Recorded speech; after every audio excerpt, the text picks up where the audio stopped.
Hey Crosskart fans, today is a fun day. Today is driver fit up day. We're gonna mount the seat, we're gonna mount the steering shaft, the steering wheel, the dash core support. If you notice, I got some new shoes on the race cart. These are the regulation tire per the rules. Gold Speed used to do it, but it has switched to Hoosier. 18 and a half inches by 6 inches wide on 10s up front, and then it's 18 by 10 by 10 on the back. And these are a rated race tire, and they are awesome. I am so excited to give this a try. So today we're going to mount up the rear seat support. Sits on the floor. The forward seat support, I left the cut wrappers on here because this is adjustable for the angle that you want the seat. If you have a different style seat, you can either make this long or shorter to adjust that initial angle. And we are also going to mount the harness attachment bar.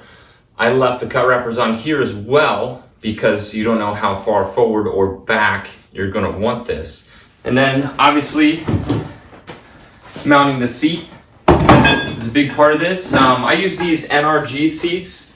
They're the least expensive, highest quality racing seats I could find. They are not FIA certified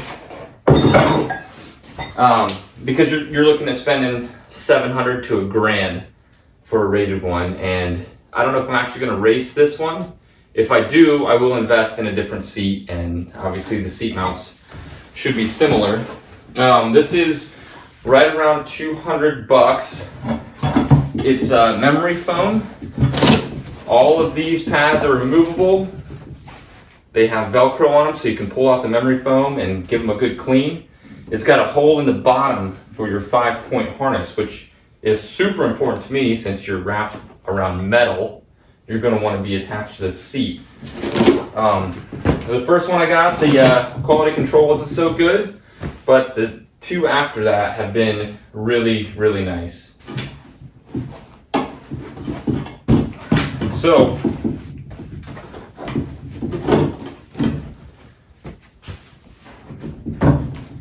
we'll get this mounted in. I'll show you how this is adjustable for each driver. All right, so it looks like the first limiting factor we're running into is the harness attachment bar. It rides right above the engine. We could put it here and it would work out just fine. It would just be a little difficult to get the engine in and out. But you're only going to do that once. So what I think I'm going to do is I'm just going to trim about a ½ inch off of either side, maybe an inch, to pull this forward a bit just to get a little more clearance. There's still an air box that goes on top of here, and I don't want this to be combined as part of that. We do have some spots where we can put in that third motor mount off the head, so we can try to get that lined up, maybe even use the factory pieces that come on the bike. But I'm going to take maybe a ½ inch off of either side, get it cleared up off of this vacuum line. All right, so this harness bar is starting to be a little bit of a pain, but we can overcome it. I have to use the stock air box because this engine has ram air. And I tried putting this box on backwards, and I was just going to run tubing, but that doesn't work. So I kind of pre-fit the seat at its closest distance I can have it to the engine, and there is room for the harness bar to go in front of the air box and still behind the seat and still line up with the holes for the harness in the seat. Now I designed this to where if you trim this moves up on the bar to stay centered. If we were to cut it off here, it would be too narrow to fit at this location. Now if you go up too high, obviously you have to put some cross members in because this is your harness support bar and you want that to be locked in for sure. So moving it forward and up is still going to work out just fine, and it might actually turn out to be stronger because we're going to add some cross members. So now we just got to figure out how far we got to cut it up. The bar width is 1.25 inches. Looks like it's about a half inch past that, maybe an inch. So we'll go 2 1/4 off of this. Double check the measurements to make sure you'll still be able to line up with this bar. And worst case scenario, we'll just have to lean the seat forward a 1/2 inch or so. It's not going to be a big deal.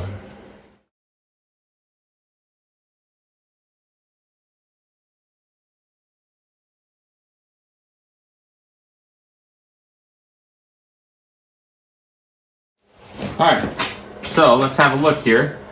If we go to put it all the way at the bottom, not even close. But if we move it up, we now have the correct spacing on the main roll bar, and we have space enough for the air box and the vacuum lines. And the angle of this is at, we may not even need to add those cross members. So let's get the air box, check this out. And there we have it. The air box fits on well, the harness attachment bar fits on there. Let's get it tacked in place so we actually have more room to mount the engine so it won't be so tight. Now, with a normal motorcycle engine, one that doesn't have ram air, it'd be easy because we could just put Canon filters and have ITB look if you want, which I could rejet this for that if this becomes too much of a problem. But I kind of wanted to have the ram air because I like it, and it's going to be really fun to do it. All right, let's get it mounted up, get it tacked in.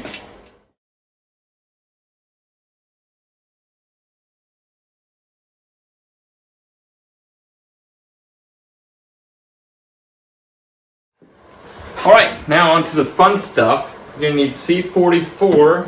That's gonna span the bottom. That's your rear cross member. So tap that in place. It lines up about where the roll bar attaches, but that's obviously adjustable. And your forward seat support, or forward seat mounting, goes right there. And that's also a cross member for these. And this puts your seat at an angle back, which gives you more headroom. So then you get your seat, slide it on into there, make sure the seat rails are on the bars, and you can kind of shimmy it in position. You want to check your clearance to the engine. Now, right now this seat is set up for full tilt forward. The seat mounting, they come with the seat, are semi-adjustable. It's got 3 holes in the front and 3 holes in the back, and however you set these up is where you get your tilt. I usually set it up for full tilt back because that's the biggest limiting factor, but will also give you the most headroom if you're comfortable using it. All right, as you can see, this is a really, really aggressive lean back, but if you're 7 feet tall and you're looking to get every inch you can of headroom, this is how to get it. Now, what I usually do is I take these mounting brackets and I flip them to the other side. This side, the lowest hole, is a little taller than this one. Gives you room to run anything under the seat that you want, and also gives clearance for the mounting bolts. I do not recommend this much lean. So we'll flip the brackets, I'll show you what that looks like. All right, so I flipped the brackets, which kind of levels it out and gives more room under the back here. And you can see there's still a pretty good lean back.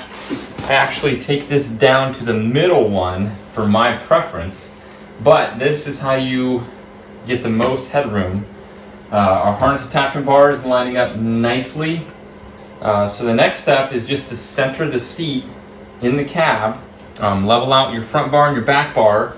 If this is sitting flush on the front bar and the rear cross member, and your spacing is good from the engine, then you can just leave those in place, mark it for center, and kind of eyeball underneath which hole you're going to use. And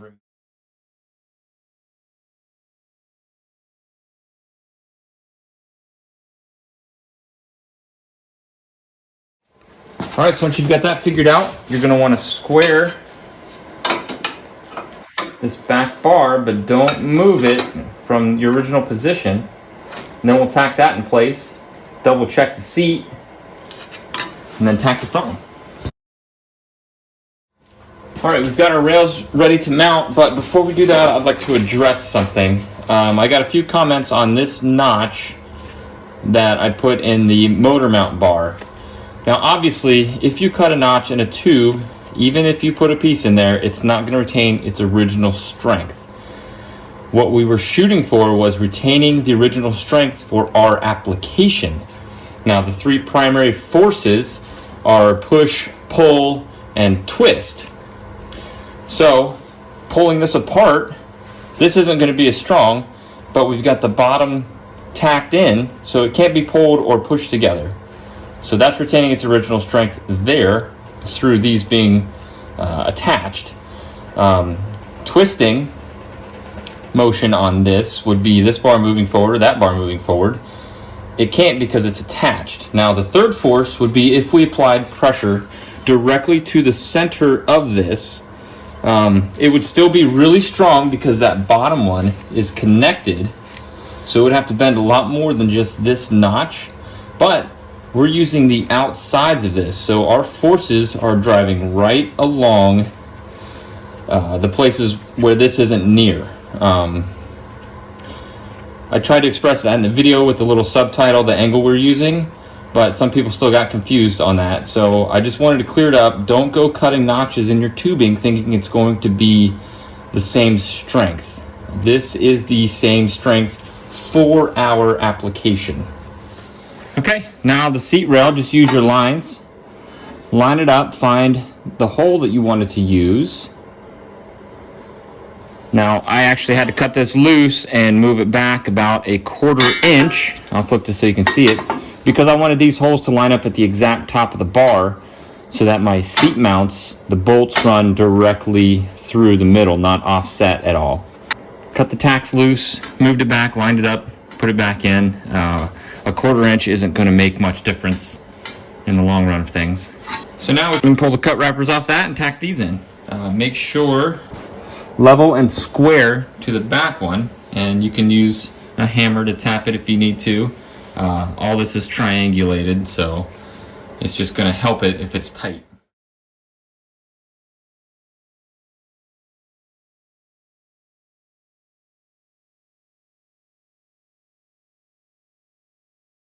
All right, now for the seat mounting, I do use braided bolts. We're going to use the bolt head on the bottom to keep it from pulling out, but the shear strength, even though you're connected more to the harness than the seat, you still want to mount your seat with good bolts. All right, we got our frame rails in place. Now I'm just going to do one final fit up to make sure it's okay, because I'm going to weld those bolts in place. It turns out just to make it easier, and it only takes a second to weld them in.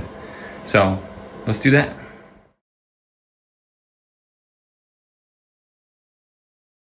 And there you go. Everything is right how we planned it.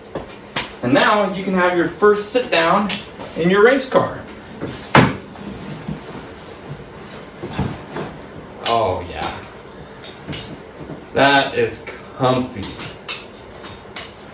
Oh, I like it. The seat has higher bolsters on it than the other one. I kind of like it. Kind of just really tucked in here. So you can see there's plenty of room all around. Actually couldn't find the seat I normally get. This one's a little heavier, but it feels a lot stronger. It doesn't flex at all. Oh yeah, this is really good. So now we can pull the seat out. I do a lot of assembly and disassembly just because I want to make sure it's right before I weld it in. So now we're just going to weld those bolts in place and the seat will be done.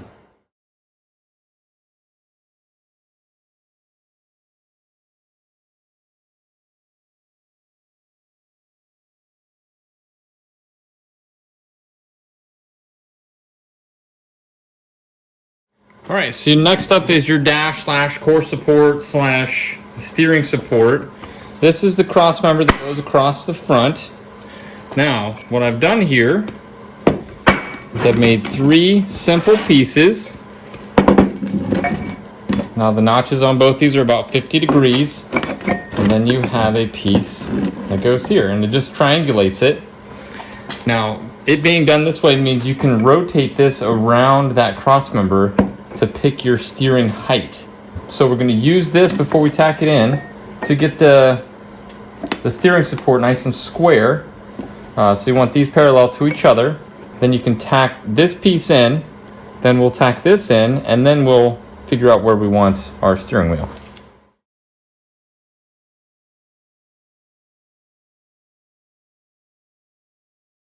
All right, so we've got our main cross member tacked in. We've got our dash support tacked together. Now here's the magic. Since we notch this, line up our notches, this is now on a radial mount, which means you can choose how high or low the steering wheel sits.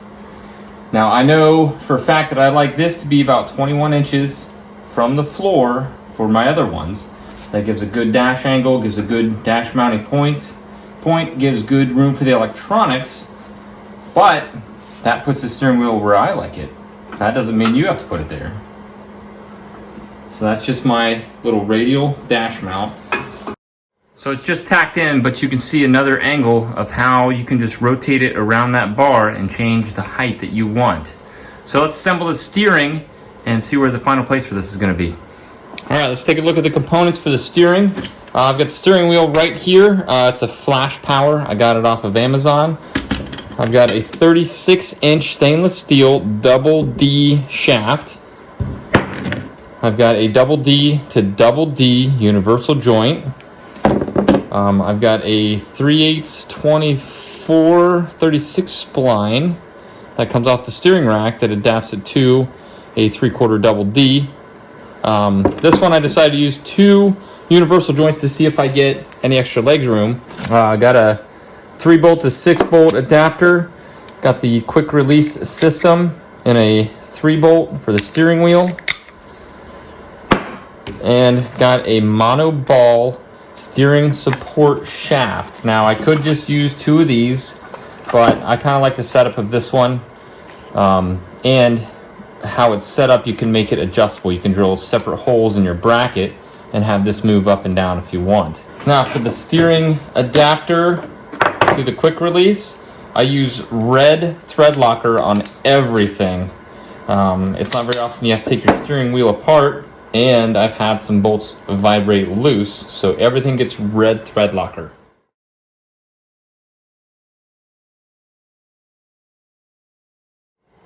Alright, so here's the basic layout.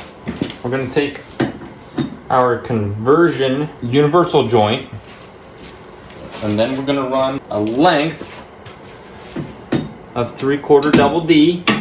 So the first thing we need to do is figure out this length here. Now, universal joints aren't supposed to have more than about 25 degrees of rotation or they will bind. So the more we can lay this one back, the less we have to do this. So we want to split this angle between these two. So let's measure a height. So we want to make a somewhat angled line to about where the steering wheel is going to be, which is just below shoulder length, and you can see that on the bolsters on the seat. And then you can mark your double D shaft. Now, the reason I buy 36 inches is because it gives you a little bit to play with. So I can make this cut long and then kind of scoot it down as I need to, and I'm still going to have enough shaft to get out to the seat. All right, I hope this is a good angle. We'll see an overview of it when we're all done. So once we have our length of double D, we can put our second universal joint on. We can extend the second shaft out, and we can start checking our angles. And right now it looks like it's too long. It's a pretty aggressive angle, and it's going to cause the steering to bind. So what I'm going to do is I'm just going to shorten it, I don't know, 1/2 inch or 1 inch at a time until it's sighted in exactly where I want it. Now we could go ahead and mount this intermediate support and get it centered exactly where we want it, and that will help us get this one sighted in. And it's just a flat piece of metal with a hole in it that gets welded to this cross member.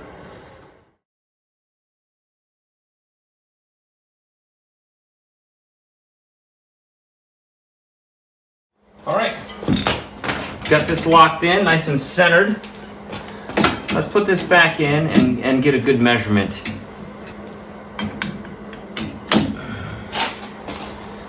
Now this is definitely too long, but you can put it there if you want. That's the beauty of it. So it looks like our dash is in a little bit low. This monoball is going to track right here. If we turn the wheel, looks like we get some binding. I don't like binding in my steering. So we're going to shorten the intermediate shaft. I don't know what you want to call this. We're going to shorten this to lessen the angle on the second U-joint. So once you have it at an angle where it doesn't bind when you turn the wheels, then you can start figuring out the length of your second shaft, whatever you want to call it. So this is where you get to fit it up to you. If you like the wheel right in your face, you can certainly do that. I like to just take a little bit off at a time. This needs to come off about 6 inches for my liking, just to start. So I'll probably start at 5, measure that up, and then just inch it in from there. You can have the wheel way up here if you want. You can have the wheel up here.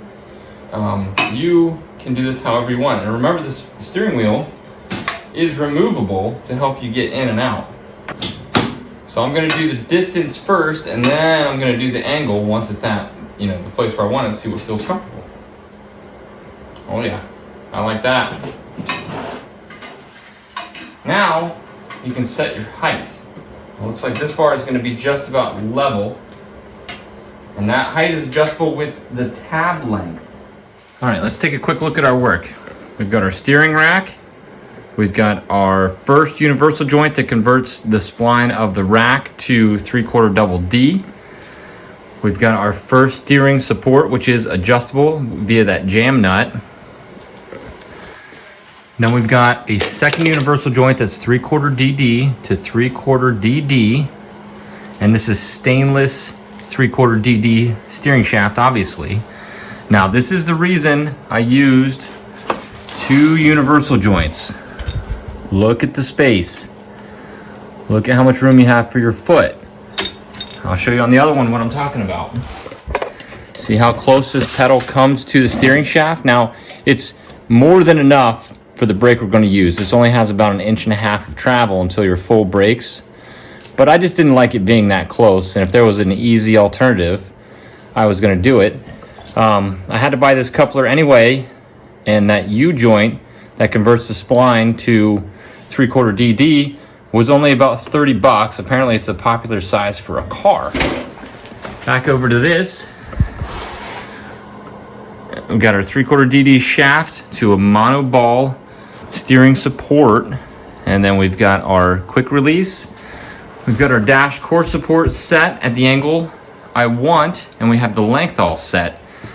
I'm gonna pan out and show you what it looks like with me sitting in it. That feels exactly how I want it. I've got a good view. I've got a good place for my race computer to see the speed. I've got plenty of room for a gear shifter. And this is just a really comfortable driving position. I can twist it all the way around without hitting my legs. It's low enough to where I can see out. And there's still adjustment. If I don't like this later, I can change it. Obviously, before final weld, it has to be in position. But to me, this feels really, really good. And this is the options you have. I made this cart this way and have all this set up so that you can tune it into your height, your weight, your body style. If you've got, you know, short legs, long arms, short arms, you can do any of this. Now, all right, I'm gonna finish welding this up, but I think you get the main idea. You don't need me to walk you through all the rest of the welding. Obviously, you have to weld the shaft in, you have to weld the core support in, and you have to finish this. And we are really, really close to final welding on the chassis. I hope you like this video. I hope it helps you set up steering in this or whatever you're building, and how to mount a seat and make everything adjustable. And as always, thank you for watching.